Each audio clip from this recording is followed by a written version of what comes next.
हमारे चैनल को सब्सक्राइब करें और बेल आइकन दबाएं।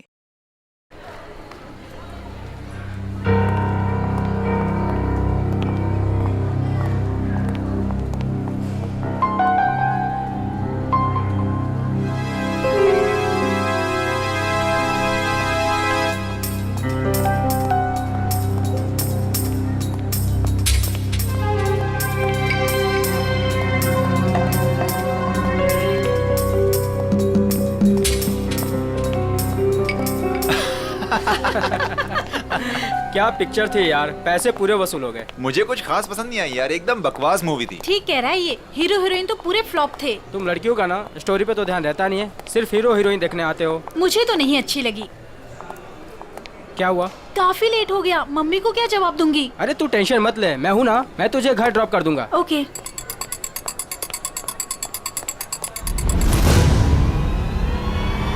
चलो तुम गोली में चला दो, एक गोली में चला दो।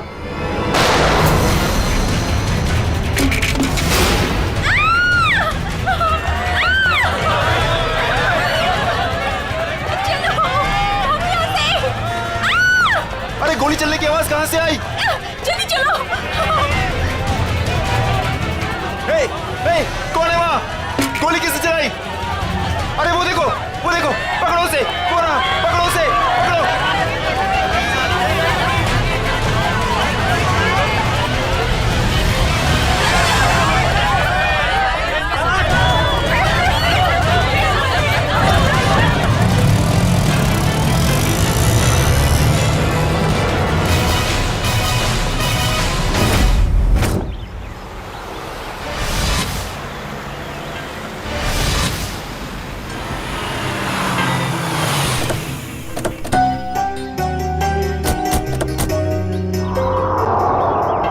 यही है वो Dhanraj palace.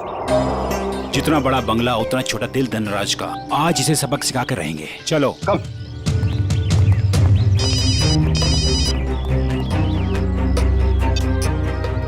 Sir, yes sir, हाँ हम लोग पहुंच गए। काम पूरा करके ही वापस आएंगे। Okay sir.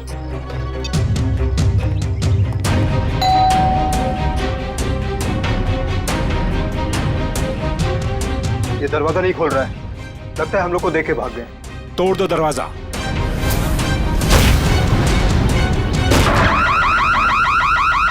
ये तो चोर अलार्म है। अरे ये लाश! लगता है कोई और जुर्म करके भाग गया। अरे क्या हुआ? ये अलार्म की आवाज यहाँ से क्यों आई? कुछ तो हुआ इधर। कहाँ से आई ये आवाज? देखो कहाँ से आवाज आई। अरे कैसे? देखो, अरे अरे याद हो गया। अरे किसने किया ये?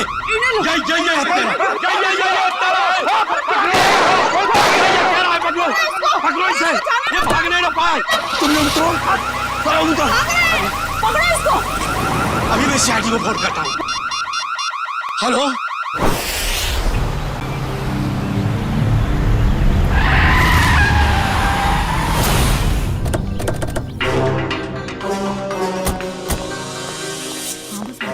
हटिए हटिए प्लीज।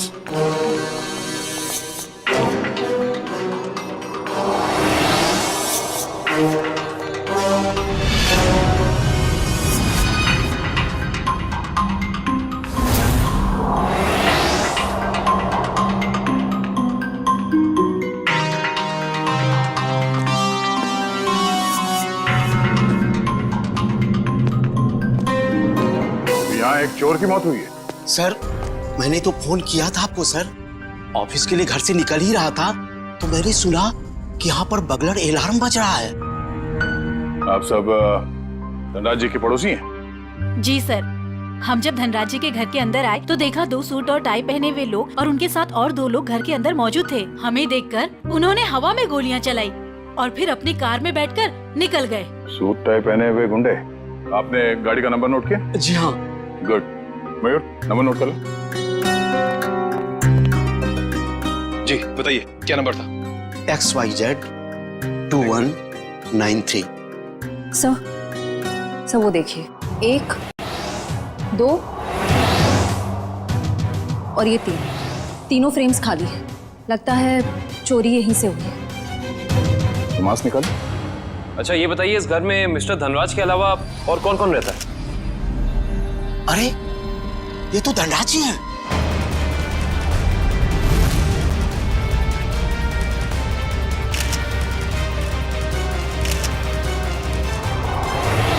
लेकिन इन्होंने चोरों वाले कपड़े क्यों पहन रखे हैं? धनराज जी अपने ही घर में चोरी कर रहे हैं। उनकी मौत भी हो गई। तो लगता है इन्होंने मरने से पहले गोली चलाई है। सचिन, निखिल, श्रेया, तो देखो घर में इनके परिवार वाले हैं क्या?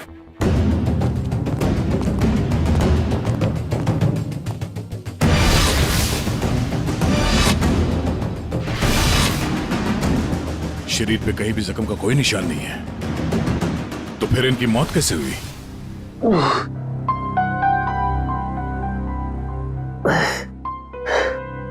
10:30।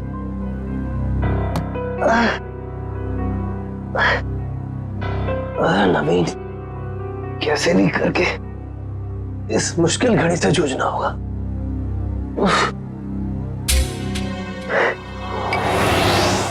ये अभी तक ही पड़ी है।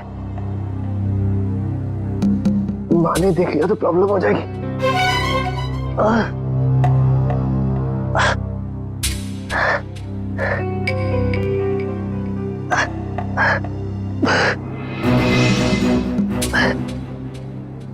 इसके नीचे छुपा देता।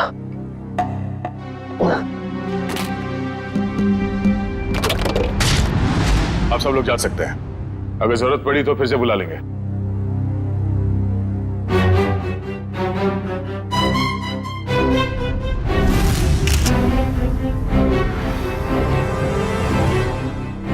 सर, हाँ कविन?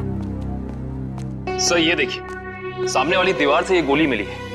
सर देखने से लगता है ये वही गोली है जो धनराज जी की गन से चली है। इसका मतलब है धनराज जी की मौत से पहले यहाँ कमरे में कोई और भी था जिसपे शायद इन्होंने गोली चलाई। शायद वही सूट बूट वाले गुंडे हों जो पड़ोसी बता रहे थे।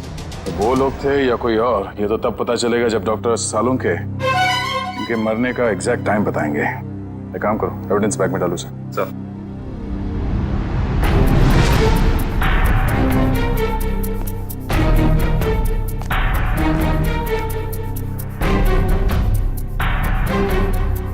मैट पे मिट्टी लगी है।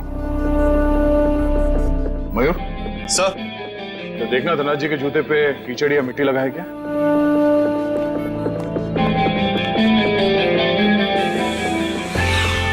नहीं सर, जूते एकदम साफ है। इसका मतलब है ये मिट्टी इस आदमी के जूते से आए हैं जिन पे इन्होंने गोली चलाई। सर, ये मीशा है, धनराज जी की भतीजी। ये अभी तक अपने कमरे में ही सो रही थी। तो सर ये धनराज जी की बेटी और दामाद है, ये भी अपने कमरे में सोए हुए थे। सर ये लोग धनराज जी के दोस्त थे, ये लोग भी सो रहे थे और मुश्किल में उठे सर, बड़े संभाल के। सर बड़ी अजीब सी बात, इस घर में ऐसा हादसा हो जाता है और सब सो रहे थे। नहीं कविन, लगता है इन्हें कोई नशीली दवाई दी गई है। होश में आओ, होश में आइए आप लोग, होश में आइए आप। धनराज जी की मौत हो चुकी है। ये कैसे हो सकता है? थोड़ा पीछे प्लीज। पापा आगे गोली। अरे पेंटिंग्स कहाँ गए? हाँ सर, महंगी वाली पेंटिंग्स थी। तो क्या ये पेंटिंग्स की वजह से तो धनराज की जान नहीं गई ना? हो ये अंकल ने चोरों वाले कपड़े क्यों पहने हुए हैं? हो सकता है धनराज जी अपने ही घर में चोरी या फिर ये आप क्या कह रहे हैं? वो ऐसा क्यों करेंगे?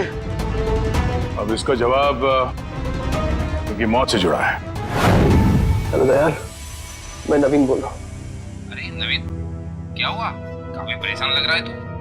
मैं बहुत दर्द में हूँ, मुझे कोई दवाई का नाम बता। बिना चेक करे कैसे बताऊं? तुम सेवली आंटी से कह दे, वो तेरे को लेकर हॉस्पिटल जाएगी।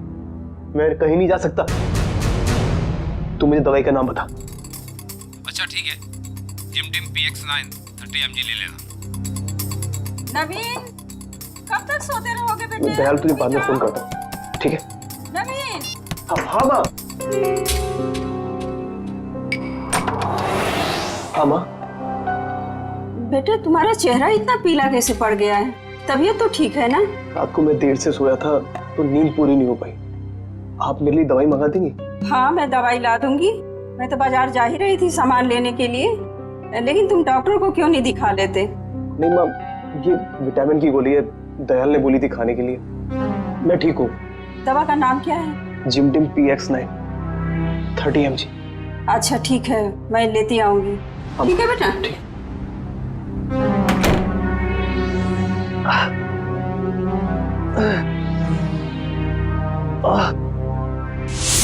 तो आप लोग इतनी गहरी नींद में सोए हुए थे कि किसी को भी गोली चलने की आवाज सुनाई नहीं दी और ना ही इस बर्गला अलार्म की आवाज सुनाई दी। आपको किसी को पता नहीं चला कब ये पेंटिंग चोरी हो गई और कब धनराज जी की मौत हो गई? हाँ? वाकई सर, हम लोगों को बिल्कुल पता नहीं चला। हम लोग जब रात को डिनर करके लौटे, पता ही नहीं चला कि कब कैसे आंख लग गई। डिनर? कौन सा डिनर? कल रात अंकल ने डिनर का प्लान बना लिया बिना हमें बताए, डिलाइट रेस्टोरेंट में। तो पूरा परिवार गया था डिनर पे? हाँ सर। अच्छा, पिछले कुछ दिनों में धनराज जी कुछ परेशान लग रहे थे किसी बात को लेके? जी सर, जब से वो घर में पेंटिंग्स लगी थी तब से जैसे मानो उनका जीना ही दुश्वार हो गया था।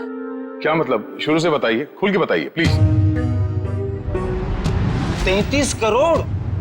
तुमने पेंटिंग्स 33 करोड़ में खरीदी? इसे क्या तुम दीवारों पे सजाओगे? मुझे क्या किसी पागल कुत्ते ने काटा है जो इतनी महंगी पेंटिंग को दीवार पे सजाऊंगा? मैं इसका कुछ और ही करूंगा। क्या करोगे? तुमसे मतलब? वक्त आने पे सब कुछ पता चल जाएगा। पापा, आपको कोई धमकी दे रहा है पेंटिंग को लेकर? इतनी महंगी पेंटिंग्स चोरी हो गई तो? और आप पुलिस के पास क्यों नहीं जाते? बस, इस घर में दिमाग सिर्फ तुम लोगों के पास ही नहीं है। मुझे कब क्या करना चाहिए ये मुझे किसी से जानने की कोई जरूरत नहीं है। ये आप क्या कर रहे हैं? और इतनी महंगी पेंटिंग्स तूने फ्रेम कर डाली? उस दिन तो कह रहा था कि ये दीवार पर टांगने के लिए नहीं है। अरे 33 करोड़ की है, सोच ले। यार ये मेरी पेंटिंग है, मैं इसे जहां चाहूं वहां टांगूंगा। सर, ये केस तो काफी पेचीदा होता जा रहा है। धनराज ने पहले पेंटिंग खरीदी और बाद में उसी पेंटिंग को चुराने की कोशिश की, और पेंटिंग चुरा ले गया कोई और, जिसपे शायद धनराज जी ने गोली भी चलाई थी। और सर, वो सूट बूट वाले गुंडे वो यहाँ क्यों आए थे? उनका मकसद क्या था? इस केस में जवाब कम है, सवाल बहुत ज्यादा। मगर मुझे लगता है कि ये पेंटिंग्स ही कारण है धनराज जी की मौत का। सर। हाँ? सर, ये देखिए, ये सुई मिली है इनके शरीर से।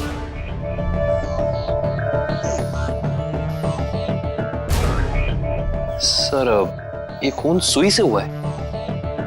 ये खून सुई से हुआ है या किसी और चीज से, ये तो डॉक्टर सालुंके ही बताएंगे।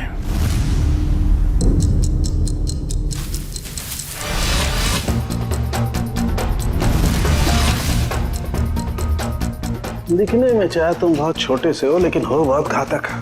धनराज की जान तुमने कैसे ली है तुम बताओ चाहे मत बताओ, लेकिन मैं पता लगा कर गिराऊंगा, छोड़ूंगा नहीं तुम्हें। सर, ये डॉक्टर साहब अपने आप से बातें कर रहे हैं? सुई से बात कर रहे हैं। अरे आ गई क्या? CID की बारात आ गई? हाँ, सबूतों के फूलमाला तैयार है। भाई साहब, सबूतों की माला से आपका मतलब अगर इस गोली से है तो माफ करना, CID की पूरी टीम को मायूस होकर के जाना पड़ेगा। क्यों? क्योंकि गोली इतनी बुरी तरह से पिचक गई है कि इससे बात करना बड़ा मुश्किल है। अरे गोली को छोड़िए सर, उस मिट्टी के बारे में बता दीजिए जो हमें डोरमैट में मिली थी। तो मिट्टी के बारे में डॉक्टर तारिका जी बताएंगे। जो काम करेगा वही बताएगा ना? मतलब? नहीं, मतलब मिट्टी के बारे में यही पता लगा रही थी ना, तो यही बताएंगी। जी, इस डोरमैट पे जो मिट्टी लगी हुई है वो धनराज जी के गार्डन में जो मिट्टी है उससे अलग है। अरे वाह, डॉक्टर तारिका, ये कैसे पता चला आपको? वो ऐसे फ्रेडी सर कि गार्डन में ये जो मिट्टी मिली है इसमें हमें कीड़े मारने की दवाई मिली है, और डोरमैट में से जो मिट्टी मिली है उसमें ऐसा कुछ भी नहीं है। मतलब साफ है बॉस, डोरमैट वाली मिट्टी कहीं और से आई है, बाहर से, शायद किसी के जूतों से। मतलब अभिजीत, ये उस आदमी की जूतों पर से आई है मिट्टी जिस पर धनराज ने गोली चलाई थी, चोर नंबर 2। धनराज की गोली तो चोर नंबर 2 को नहीं लगी, लेकिन चोर नंबर 2 की पिन जरूर धनराज जी की जान ले गई। कैसे? ये देखो, इस पिन को मैंने इस पानी में उबाला तो इस पानी का रंग हल्का नीला हो गया। इसका मतलब साफ है उस पिन पर जहर लगा हुआ था। कमाल है डॉक्टर साहब, आपने तो बारातियों को अच्छा शगुन दे दिया। खुश हुए ना? सड़के ये सुई कब लगी थी, कितने बजे? बस रात के करीब 10 से 12 बजे के बीच में।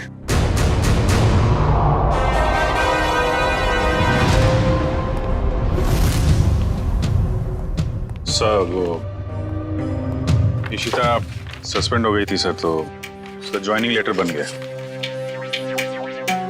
ठीक है, कल से बुला लो उसे और उससे कहना कि आइंदा ऐसी लापरवाही नहीं चलेगी। आई एम सॉरी, हमारे एक ऑफिसर के रहते हुए ये हादसा हो गया। तुमने अपनी ड्यूटी ठीक से नहीं की इशिता, तुम्हें सस्पेंड किया जाता है। हाँ सर, मैंने बात की है उससे, वो कह रही थी ऐसी गलती दोबारा नहीं होगी। देख पंकज, मैं तेरा सीनियर हूं, इसीलिए मेरी बात में तेरी बात से ज्यादा दम है, समझे? नहीं यार, ऐसा कुछ भी अरे नहीं। नहीं कैसे? क्या है? ब्यूरो है ये, क्या चल रहा है? नहीं, वो कुछ नहीं सर, कुछ नहीं। मैं तो सिर्फ पंकज को धनराज वाले केस की बारीकियां समझा रहा था, मगर इसके दिमाग में घुस ही नहीं रहा है। अच्छा, तो हमें बता दो क्या बारीकियां हैं। हाँ सर, बताइए, अभी बताइए। अरे तू सुनेगा तब ना। सर, मुझे तो ये पूरा केस टेढ़ा लग रहा है। अगर पेंटिंग धनराज के घर पे थी तो उसे चोरी करवा के उन्हें क्या फायदा होगा? और ये गैर कानूनी पेंटिंग को कौन से इंश्योरेंस के पैसे मिलने वाले थे? और फिर उस चोर का उसी वक्त धनराज के घर में घुसना, जब धनराज अपनी पेंटिंग चुरा रहा था। कुछ जम नहीं रहा है अभिजीत, बड़ी गहरी प्लानिंग की है ये घर में घुसना और फिर सुई से खून करना। और सर, सुबह गुंडों का घर में घुसना, इन सब के बीच में कोई ना कोई संबंध है सर। संबंध है अभिजीत, संबंध है। ये कोई संयोग की बात नहीं कि जिस वक्त ये आंधी तूफान मच रहा था तब घर के सारे लोग गहरी नींद में सो रहे थे, जैसे कि एक एक को लेकर सबको नींद की दवाई खिलाई थी। सर, धनराज की भतीजी मिशा बता रही थी कि धनराज कल रात अपने परिवार वालों को एक सरप्राइज डिनर पे ले गए थे रेस्टोरेंट में। कल रात अंकल ने डिनर का प्लान बना लिया बिना हमें बताए, डिलाइट रेस्टोरेंट में। अभिजीत, कहीं ऐसा तो नहीं कि ये जो कुछ भी हुआ है उसका उस होटल से संबंध हो जहां पर ये सारे गए थे खाना खाने?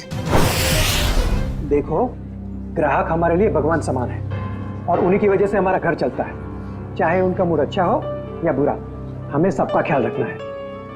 मुस्कुरा के सबको अच्छे से खाना परोसना है। किसी भी ग्राहक से कोई शिकायत नहीं आनी चाहिए। समझ गए तुम लोग? जी मैनेजर साहब, समझ गए। हम सीआईडी वालों को भी कुछ समझा दीजिए। सीआईडी? नमस्ते सर, हमारे तो भाग ही खुल गए सर कि आपने हमारा रेस्टोरेंट चुना है खाना खाने के लिए। काश हम लोग यहाँ खाना खाने आते, तहकीकात करने नहीं। देखिए, हम यहाँ खाना खाने नहीं, कुछ सवाल पूछने आए हैं। कैसा सवाल सर? क्या कल रात मिस्टर धनराज अपने परिवार के साथ यहाँ खाना खाने आए थे? मिस्टर धनराज, वो मशहूर बिजनेसमैन जो पिटोराइल में रहते हैं। क्या बात है, अपने कस्टमर के एड्रेस तक याद है आपको? तो सर, सबके तो याद नहीं रहते, लेकिन मिस्टर धनराज हमारे खास मेहमान हैं। वो अक्सर यहाँ आते रहते हैं, इसलिए। तो क्या कल रात वो अपने परिवार के साथ यहाँ आए थे? हाँ, आए तो थे, लेकिन आपको कैसे मालूम? क्योंकि उनके खाने में कुछ ऐसा मिला है जो नहीं होना चाहिए था। मैं कुछ समझा नहीं सर। नींद की दवा। उनके खाने में हमें नींद की दवा मिली है। किसने दिया था खाना उन्हें? सर, वो टेबल तो रघु ने साफ किया था। नहीं साहब, मैंने नहीं। जब मैं ट्रे लेकर जा रहा था तो मैनेजर साहब ने मेरे हाथ से ट्रे खींच लिया था। इन्होंने कहा था खास मेहमान है और ये खुद खाना लेकर जाएंगे। अपने काम को बहुत सीरियसली लेते हैं आप, हैं? मैनेजर होके खाना सर्व कर रहे थे।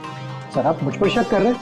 जी हाँ, अब हम आप पर शक कर रहे हैं क्योंकि खाना आपने सर्व किया था, है ना? जी नहीं सर। तो फिर किसने किया? धनराज साहब खुद लेकर गए थे। क्या सर, मैं पहली बार सुन रहा हूँ कि कोई रेस्टोरेंट में आकर भी खुद खाना लाने गया। ये बर्तन वगैरह उन्होंने ही साफ किए थे क्या? सर, मैं मजाक नहीं कर रहा हूँ। जैसे ही मैंने रघु के हाथ से ट्रे ली और उनके टेबल की ओर जा रहा था कि अचानक वॉशरूम से धनराज साहब आए और मेरे हाथ से खाने की ट्रे ले ली। कहा कि खाना वो लोग खुद परोस लेंगे। क्या इससे पहले भी कभी उन्होंने ये किया था? कभी नहीं सर। कल रात उनका बर्ताव बड़ा ही अजीब था।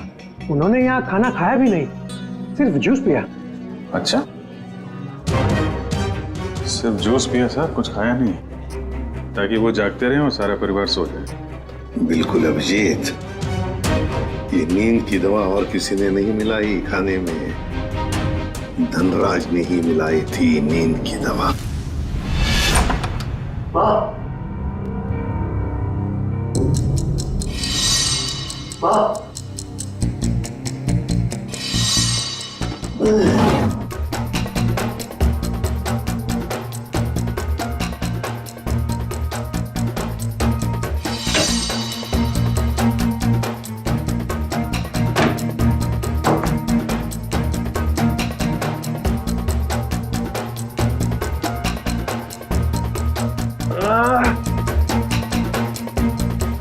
गोली से छू के निकली थी, इतना खून निकला।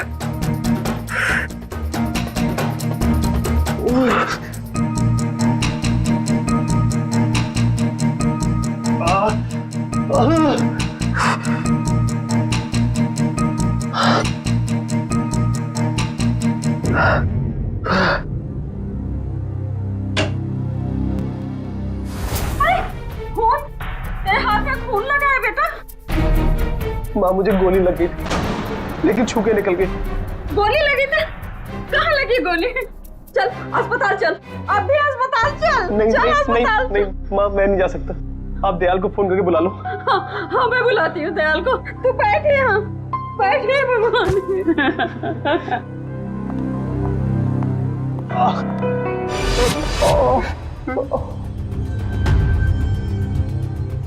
देखा सचिन, इन दोनों की स्टाइल देखी?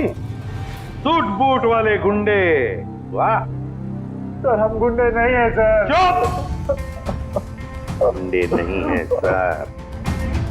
17 केसेस दर्ज है तुम्हारे खिलाफ पुलिस स्टेशन में, लोगों को डराने की धमकाने की केसेस हैं। और ये गन? सर, ये गन डराने के लिए, मारने के लिए नहीं है सर। अच्छा, तो फिर गन भरी हुई क्यों थी? गोलियों के साथ क्या कंचे खेलते हो तुम लोग?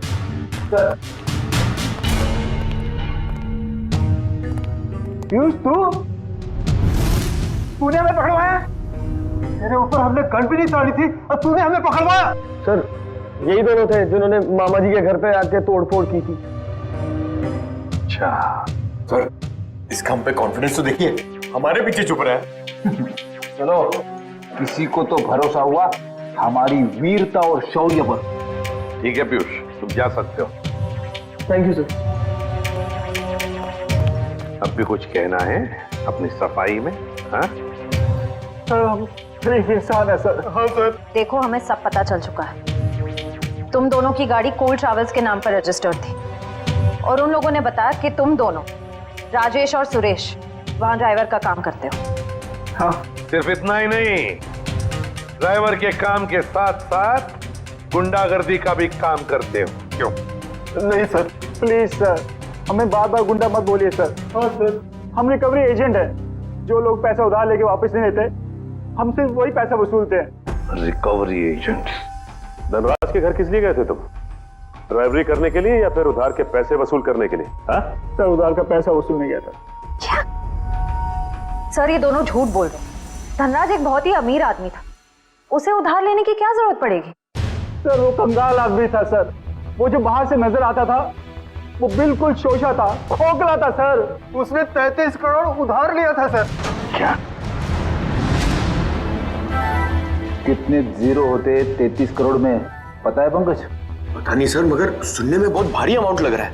अच्छा, तो वो पैसे वसूल करने गए थे तुम? हाँ सर, पर हमें वहां लाश मिली सर और हम डर के भाग गए वहां से सर। धनराज को इतने पैसों की क्या जरूरत पड़ गई कि उसे बाहर से इतना उधार लेना पड़ा? और सर, धनराज के परिवार वालों ने भी हमें इसके बारे में कुछ नहीं बताया। ये भी तो हो सकता है ना श्रेया, कि धनराज के परिवार वाले इन सब बातों के बारे में कुछ जानते ही नहीं थे। लेकिन एक बात तो पक्की है, इस बारे में इनका बॉस तो जरूर जानता होगा। कौन है तुम्हारा बॉस? कौन है? पिनाकी सर। बिना की काम करो, इस बिना की को तुम्हारे बॉस को अभी के अभी फोन लगाओ और तुम उनसे वही कहोगे जो हम कहेंगे, समझे? क्यों बे निठल्ल लोग, कहाँ गायब हो गए तुम? धनराज ने पैसे दिया, फिर उसके टपकाने की तैयारी करूं मैं। हाँ पैसे तो मिल गए, मगर मगर क्या? मगर बॉस, इतना सारा पैसा लाने में थोड़ा रिस्क है। क्या आप यहाँ आ सकते हैं क्या? ठीक है, मैं थोड़ी देर में पहुंचता हूँ धनराज के घर। बॉस, धनराज के घर पे नहीं, दूसरी जगह। ये आपको एड्रेस बता रहा है। 37 रायसा प्लाजा, रोगी मंचल, एसडी रोड। मैं आधे घंटे में पहुंचता हूँ वहाँ पर। बॉस, कौन सी गाड़ी से आप आ रहे हैं? पहल गाड़ी में आ रहा हूँ मैं। और कहीं के मैडॉक्स में आ रहा हूँ मैं। और हाँ, क्यों पूछ रहा है तू ये? अरे बॉस, ताकि हम आपको दूर से पहचान सके। हाँ ठीक है, रख फोन, मैं पहुंच रहा हूँ। अच्छा ये बताओ कि ये मैडॉक्स गाड़ी कौन से रंग की है? गोल्डन रंग की सर। गोल्डन रंग की मैडॉक्स गाड़ी रेडी। पंकज, इस बिनाकी के स्वागत की अच्छी तरह से तैयारी करो। एसीपी साहब ने तुझे बहुत ही सुनहरा मौका दिया है पंकज, कुछ कर दिखाने का। उन्होंने तुझे मेरे साथ भेजा है, फ्रेडी के साथ। मतलब सोच कितना कुछ सीख सकता है तू आज मेरी बहादुरी से। अरे वो सब ठीक है, मगर बिना की कौन सी गाड़ी में आने वाला मैं भूल गया। मैं ऊपर पूछ के आता हूँ।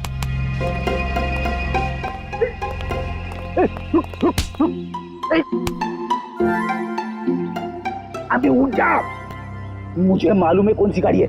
ओ, अब नजरें सड़क पे रख और पैर यहीं पे इसी जमीन पे, पलके झपकने ना पाए और कदम हिलने ना पाए। मगर सर, अगर आ गया तो क्या? आ गया तो रोक के रख, बिना की के गिरफ्तार होने तक, समझे? आ गया, आ गया, आ गया, आ गया। अबे चल, अरे अरे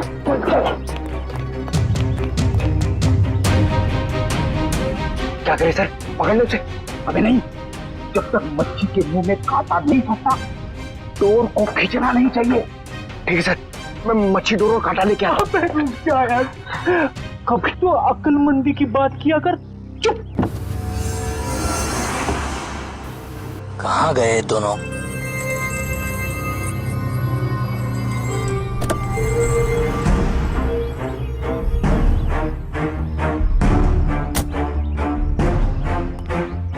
कहाँ रहेंगे दोनों? ये एड्रेस तो यहीं का है। कह रहे थे कि मुसीबत में है, और देखो दोनों लंगूरों का पता नहीं यहाँ पर। कहीं मेरे पैसे लेकर दोनों उड़ तो नहीं गए? Crime investigation department, CID? अरे ये लोगों ने मुझे यहाँ कहाँ बुला लिया? अब आ ही गए हो तो अंदर से सीआईडी ब्यूरो भी देख लो। आप गन नीचे रखिए प्लीज। पहले ऊपर चल, ऊपर। अरे फिर गन अपने आप नीचे हो जाएगी। अरे लेकिन चल चल। बिना की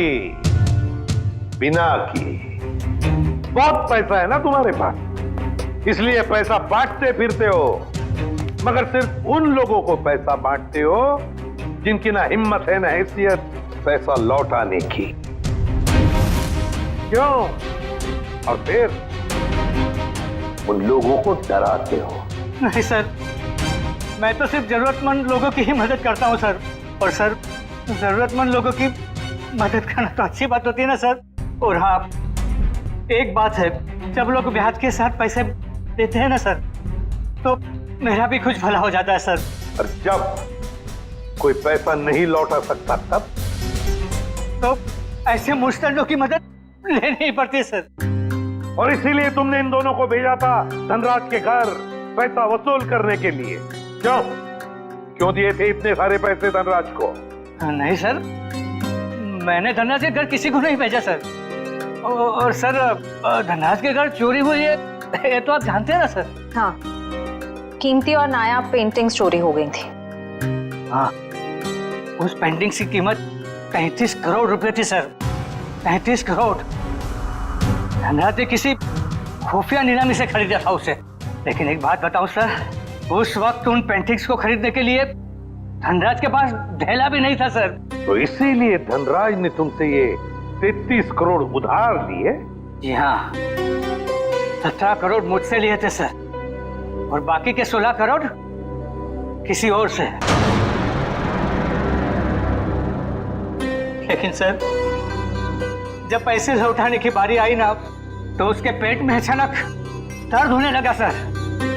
फिर तो उस दूसरे आदमी के 16 करोड़ भी नहीं लौटाए होंगे धनराज ने। कहीं उसी आदमी ने तो धनराज का खून नहीं किया? जो भी है, अगर एक बार मेरे हाथ लग जाए वो, छोड़ूंगा नहीं उसे मैं। धनराज की जान लेकर उसने मुझे भी डुबो दिया सर, बर्बाद कर दिया मुझे। अगर तुमने धनराज को नहीं मारा तो किसने मारा होगा?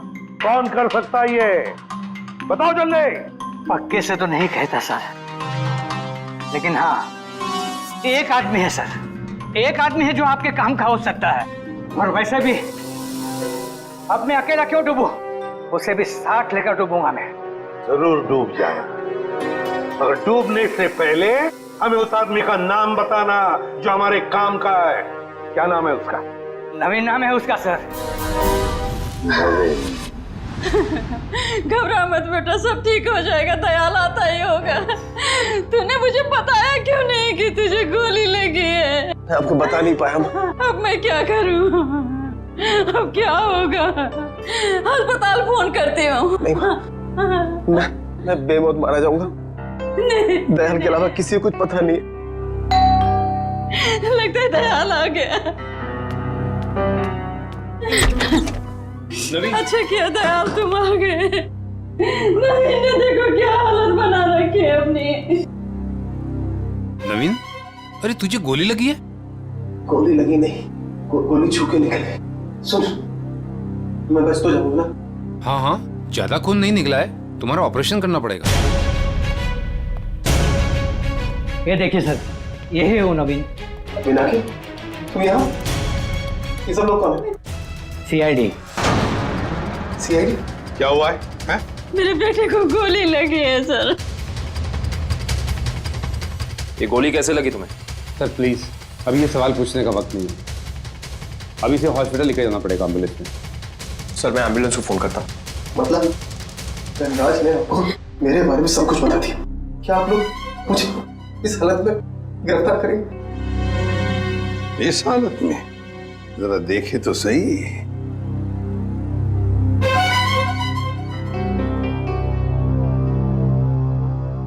हालत इतनी बुरी नहीं है तुम्हारी, समझे? गोली छू कर निकली है, और फिर धनराज की मौत हो चुकी है। वो नकाबपोश चोर कोई और नहीं, धनराज था। बड़ी जल्दी समझ में आ गया आपको सब कुछ। अब ये बताओ कि तुमने धनराज का खून क्यों किया, वो भी उस जहरीली सुई से। जहरीली सुई? कौन सी जहरीली सुई? मैंने धनराज को नहीं मारा। चुपचाप बताओ, वो पेंटिंग्स कहाँ है जो तुमने चुराई धनराज के घर से? कहाँ है वो उस कमरे पर बेड के नीचे।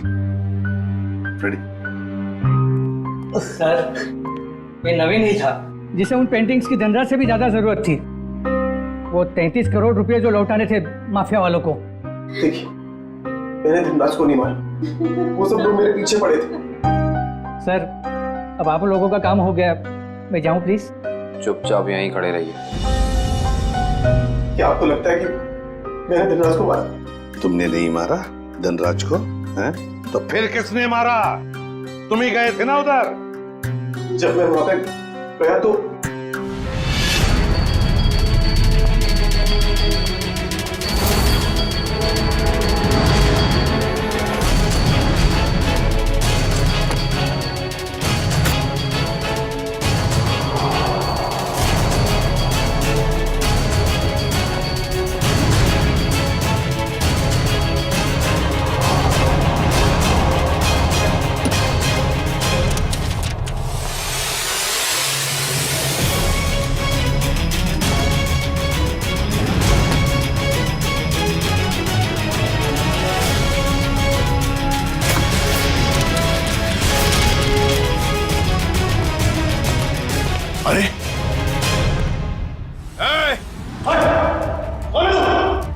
चोरी करने आया है और मुझसे पूछता है कि मैं कौन हूं।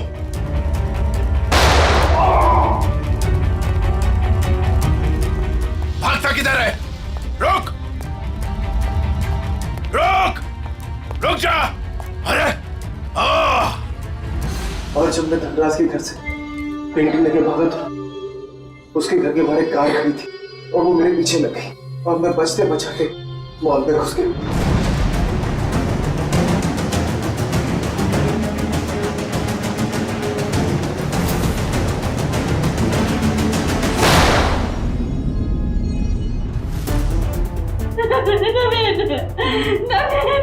आगे खोलो बेटा, मेरे आगे खोलो मेरे बच्चे।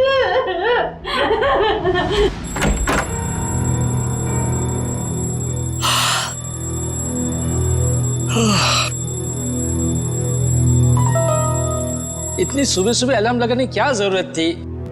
मैंने नहीं लगाया अंकल।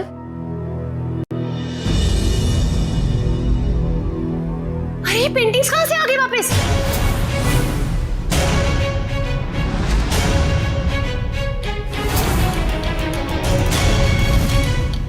तो सीआईडी को बता दे क्या? नहीं, क्या जरूरत है? पेंटिंग्स तो वापस आ गई ना। ईशान, मुझे लगता है हमें सीआईडी को बता देना चाहिए, वरना हम लोग बेवजह फंस जाएंगे।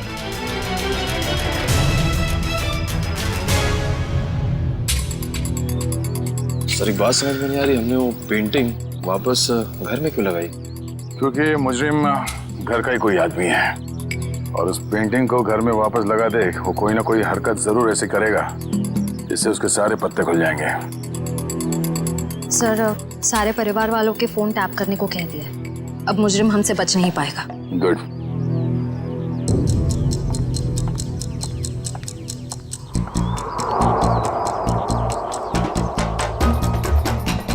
श्रेया, निखिल,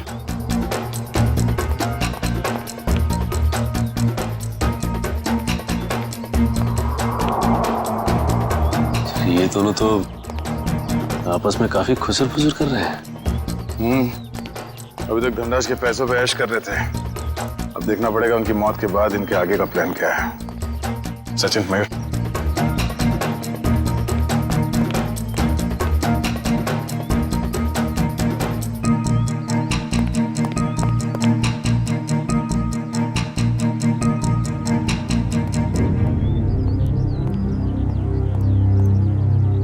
चलो मिस्टर ईशान, आपके साथ थोड़ा सैर सपाटा कर लेते हैं। खोलो मुझे, जाने दो। सही किया मैंने तुम्हें यहाँ पर बांध के, मुझे तुम पर मॉल की रात से ही शक था। जीजो, मैंने आपसे माफी मांग तो ली है, मैं नहीं मार पाई नवीन को, लेकिन मैंने आपको कोई धोखा नहीं दिया। मुझे सच में नहीं पता कि पेंटिंग्स कहाँ है। बस बंद करो ये ड्रामा और ये बताओ घर पर पेंटिंग्स किसने लगाई थी और कौन है तुम्हारा साथी? सीआईडी ने लगाई है वो पेंटिंग, कोई एतराज है? सीआईडी, देखो देखो पकड़े गए ना तुम्हारी वजह से, और तुम मेरा मुंह क्या देख रहे हो? करो कुछ। कहां भाग रहा? अपने चेहरे पे मेरा ऑटोग्राफ नहीं लेगा? हाँ?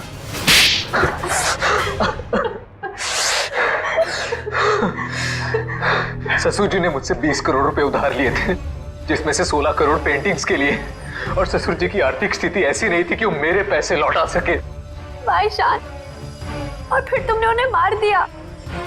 एक बार भी नहीं सोचा कि जिनकी तुम जान ले रहे हो वो तुम्हारी बीवी के पापा है। और तुम ईशान, तुम तो मेरी बहन हो ना, तुम कैसे ईशान का साथ दे सकती हो?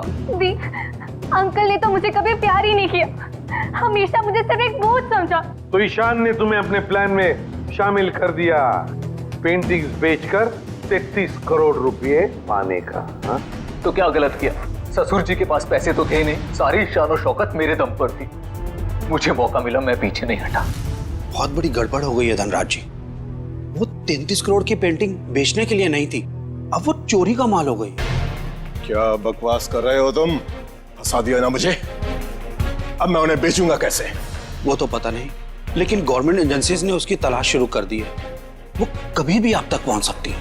तुम देखना, मैं उन पेंटिंग्स को बेचूंगा भी और मुनाफा भी कमाऊंगा और खुद को बेगुनाह भी साबित कर दूंगा। लोहा गर्म था और मैंने हथौड़ा मार दिया। मगर तुम दोनों के खाने में तो धनराज जी ने बेहोशी की दवा मिलाई थी, तो फिर तुम लोगों को असर कैसे नहीं हुआ? जैसे हमें पता चला कि अंकल ने खाने में दवाई मिलाई है, हम लोगों ने मौका पाते ही वॉशरूम में जाके उल्टी कर दी। मगर नवीन बीच में आ गया और तुम्हारा प्लान चौपट हो गया। हाँ, अगर नवीन बीच में नहीं आता तो जैसे ससुर जी सारी पेंटिंग्स लेकर घर से बाहर निकलते, विशा ने गाड़ी से उड़ा देती, लेकिन सारी पेंटिंग्स नवीन के हाथ में लग गई। मगर धनराज को मारने की क्या जरूरत थी? तुम्हें तो सिर्फ पेंटिंग्स ही चाहिए थी ना? क्योंकि मुझे लगा अगर पेंटिंग्स मेरे हाथ से निकल गई तो कम से कम घर और जायदाद तो मुझे मिल जाएंगे।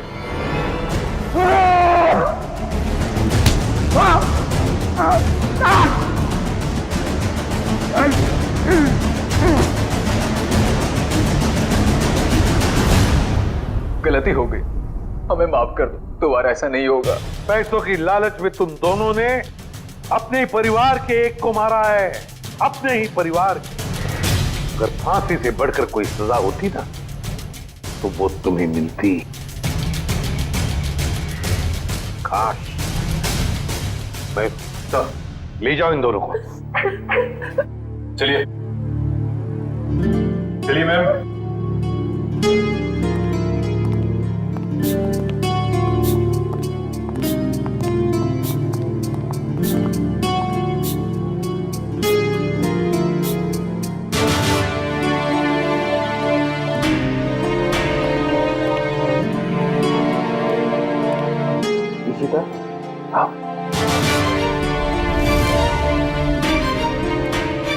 सर, ये इशिता हिचकिचा रही है आपसे मिलने में।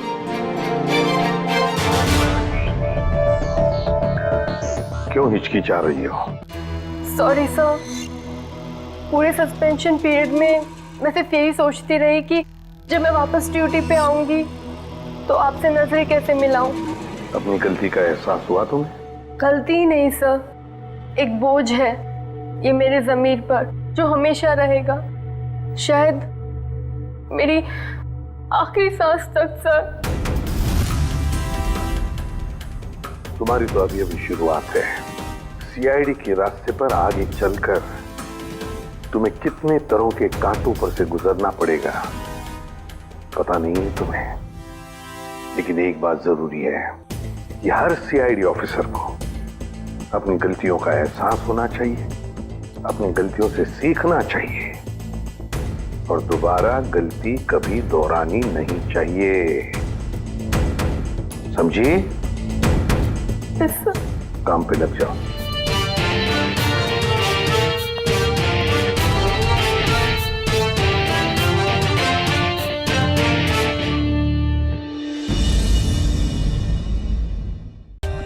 For more updates, subscribe to our channel, click the show links and enjoy watching the videos.